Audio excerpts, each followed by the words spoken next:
सीता जी जहाँ दृढ़ता की बात होती है वहाँ दृढ़ रहती हैं, जहाँ सेवा की बातें होती है वहाँ सेवा परायण रहती हैं।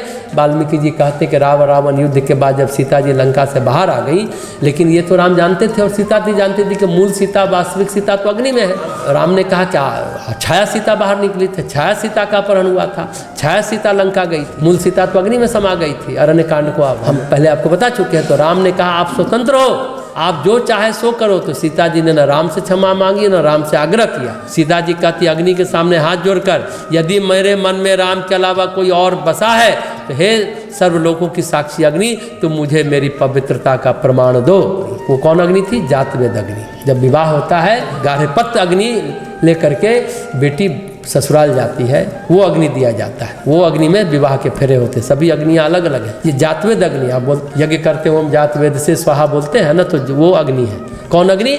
जातवेद अग्नि के सामने कठोरता पूर्वक कहती है अग्निदेव उनको बड़ी विनम्रता से जानकी को अपने गोद में लेकर उनकी पवित्रता, शुद्धता और निष्ठा का प्रमाण देखकर श्री राम को वापस लौटा देते हैं। यही तो राम चाहते थे। जब अयोध्या में अफवाह फैली कि अरे ये तो लंका में रावण क्या रही है, तो उस अफवाह के आधार पर जानकी को वन में भेजना सीता जी के लिए उस समय सबसे बड़ा आघात था। वह मुख होकर दुख उठाती है, वाल्मीकि के आश्रम में शरण लेकर अपने भाग्य के बारे में सोचती हैं और दोनों बच्चों का पालन करती हैं, पर कभी अपने भाग्य को सुधारने की कोशिश नहीं करती हैं। ध्यान देंगे, अपने भाग्य के बारे में सोचती है, दोनों बच्चे का पालन करती है, लेकिन अपने भाग्य को सुधारने की कभी कोशिश नहीं करती है। घटनाओं के सहज क्रम में जब राम अपनी सीता की दुर्दशा और दोनों पुत्रों के प्रताप के बारे में जानते हैं, तब जानकी विवश होकर राम के दरबार में जाती है। ये दरबार अयोध्या में नहीं था, यहाँ वाल्मीकि आश्रम के पास जहाँ सेना थी वहाँ पर था। सीता जी वास्तव में राम के प्रतिष्ठा के प्रति आँच आने देना नहीं चाहती है और पृथ्वी माता के सामने निर्भीक होकर अनुरोध करती कि वो